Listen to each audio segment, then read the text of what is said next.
If you're still alive, it's not by accident.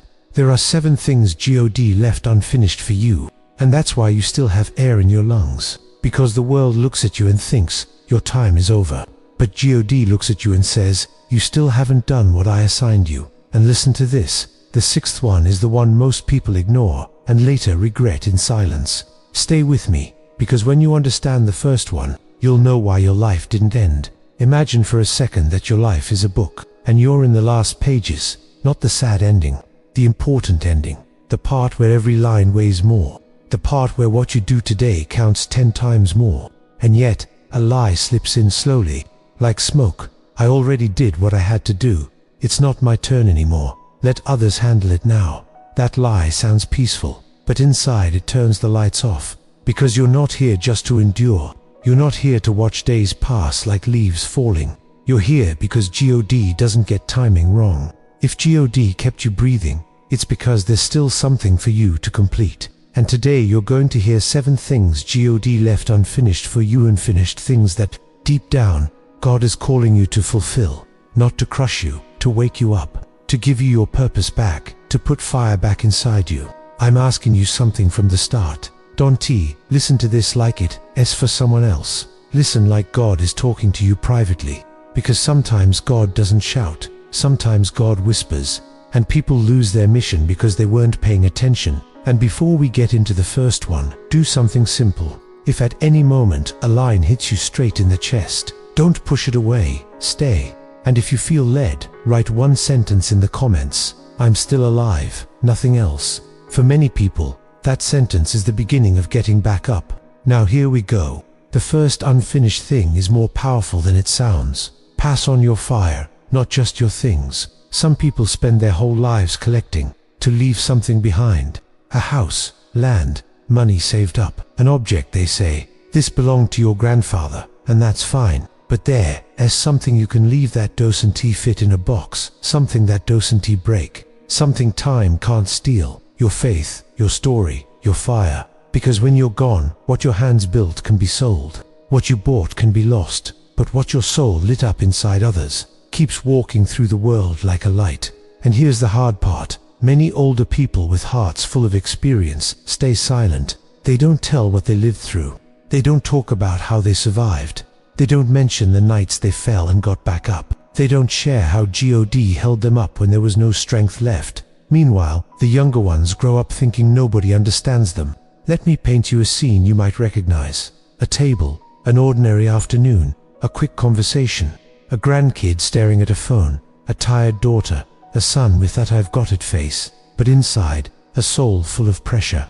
And you're sitting there with decades in your body, and a treasure stuck in your throat that never comes out.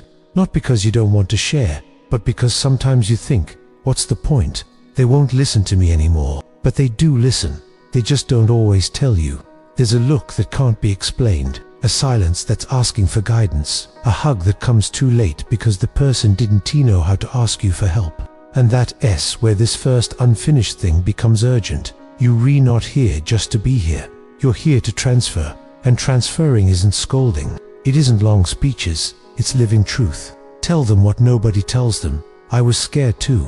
I messed up too. I thought I wasn't going to make it. I watched doors close. I cried where nobody could see me. And in the middle of that, tell them what holds you up. But God lifted me up. That's legacy. And if you feel like you made mistakes, if you feel like you weren't perfect, listen calmly. God doesn't need your flawless image. God needs your real testimony. What you're ashamed of could save someone, because they'll see themselves in it. They'll feel less alone. They'll say, so I'm not the only one. Here's a simple step that changes everything. Write your story, not as a book to sell, as a letter that leaves light in the house when you're gone. A notebook, an audio recording, a message, something that says, this is what I learned, this is what held me together, this is what God did in me. Because entire families fall apart for lack of one steady voice. And you already have that voice, not because of youth, but because of scars, because of time, because you endured where others would have quit. Now, the second unfinished thing is where many sabotage themselves without realizing it. Your words.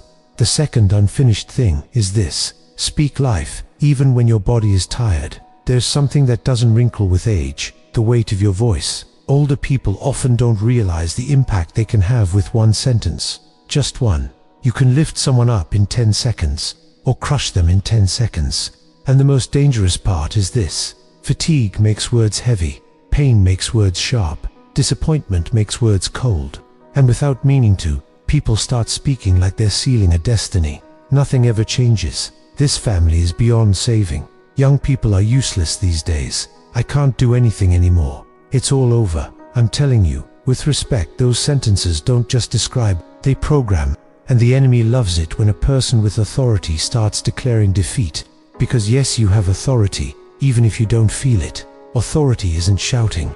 Authority is having lived. Authority is having seen what others haven't seen.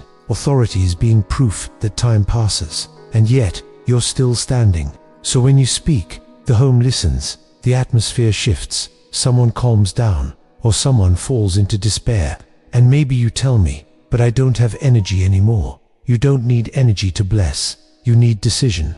Because speaking life isn't denying reality, it's deciding what reality you're going to feed.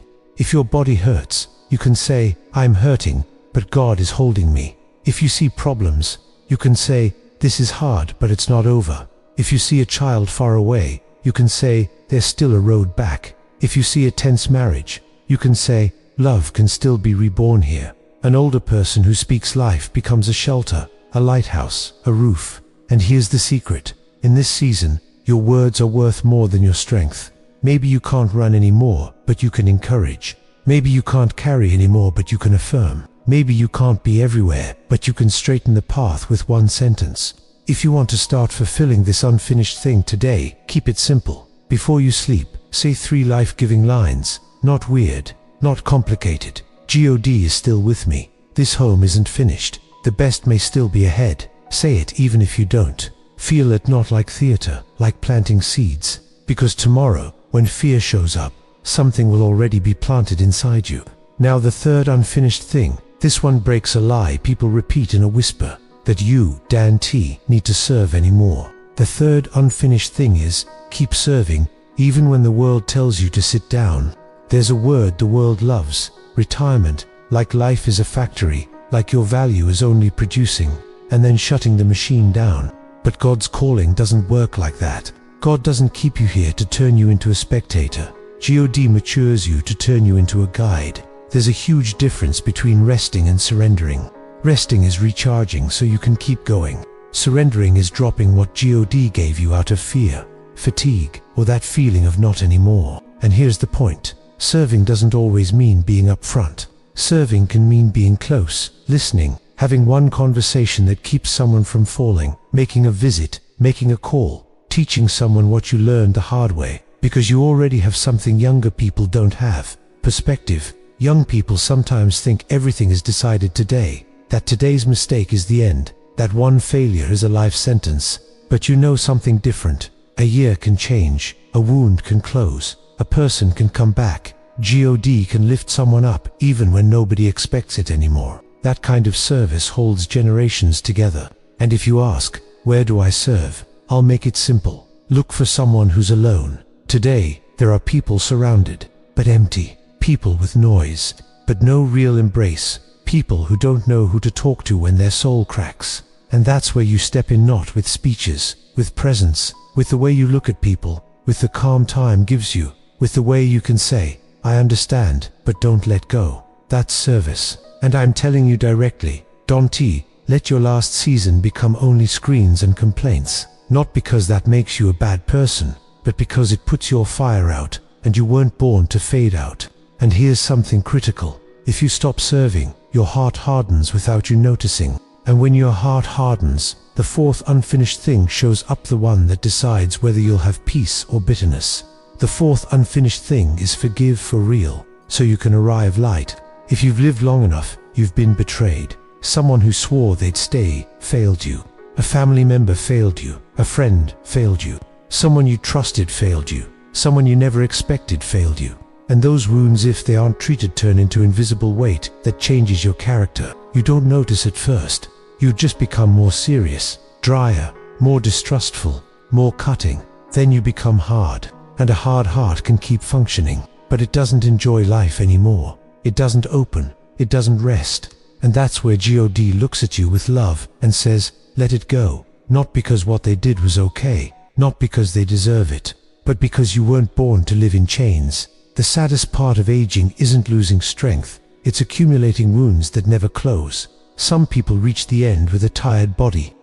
And here's the uncomfortable truth. Forgiveness isn't a feeling, it's a repeated decision. Sometimes you forgive today, and tomorrow the memory comes back, and you have to forgive again. Not because you're fake, but because you're healing. Sometimes forgiving is saying, I won't let that person keep living in my mind. Sometimes forgiving is saying, I won't let my last chapter be written in bitterness. Because yes, your last chapter can be your most powerful, but bitterness ruins it. And if you tell me, I can't forgive, it was too much, I understand. So start small. Start with this: God, I don't want to carry this. That's it. Because some things don't get released by human strength. They get released by grace.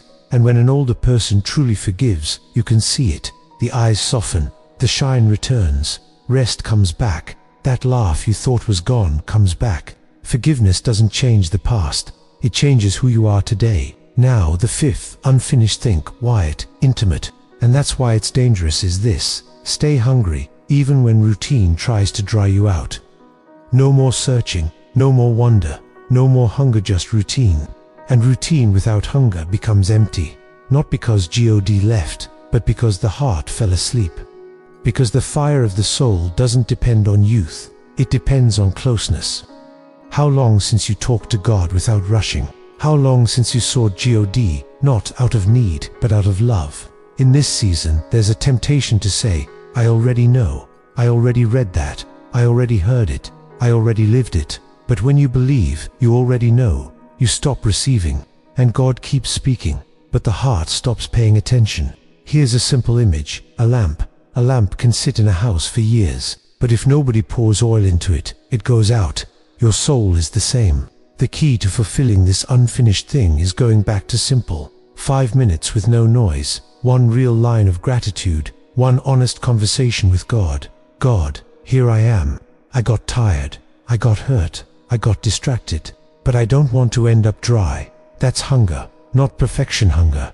Now the sixth, the one most people avoid, and then regret in silence, is this: prepare for eternity, not just for a funeral. Some people prepare for the day they leave externally. They pick photos, sort paperwork, leave instructions, try not to be a burden. That's good. But something matters more than the flowers, more than who shows up, more than the service, more than the speeches: your soul. Because one day you will stand face to face with God, not as an idea, not as a theory, but as a real encounter. And when that moment comes, it won't matter how much people applauded you. It won't matter if your house was big. It won't matter if others envied you. What will matter is whether you lived with purpose, whether you loved, whether you obeyed, whether you let go, whether you lifted others, whether you did what God placed in your hands. And this isn't to scare you, it's to give you direction. Eternity isn't a threat, it's a destination.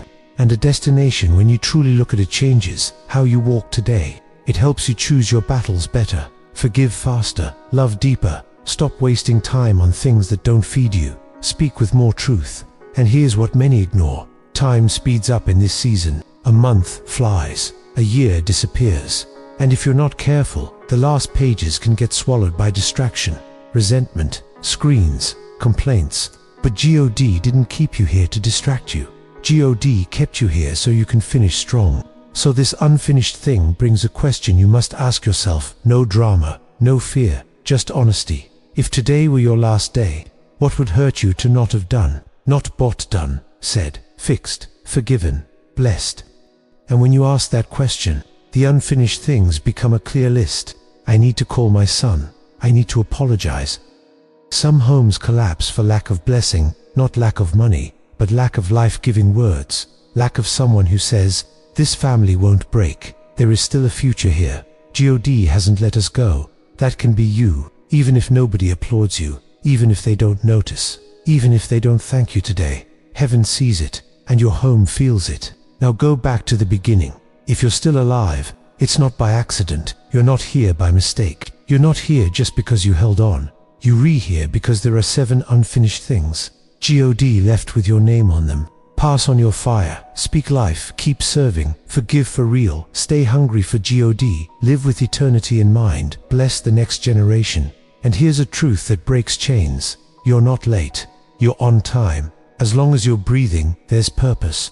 As long as your heart beats, there's mission. As long as you can speak, you can change a destiny with one sentence. And maybe you tell me, but I made mistakes. Yes, everyone has. But God isn't limited by your past. God is looking at your next step. You don't have to fix everything today. You just have to take the first step today. So do this, tonight, before you sleep. Choose one of these 7 and do something smaller. Call a forgiveness, a life-giving word, a blessing message, a quiet moment with God, a simple act of service for someone who's alone. Something. Because when you obey in the small, it becomes big. Before you go, do 3 things. First, subscribe now, because this isn't just another video, it's a new season in your life. Second, share this video with one person who feels burnt out inside. This could be the push they've been waiting for. Third, write in the comments, "I'm still alive," and tell me which of these 7 you're going to fulfill first. I'm going to read it.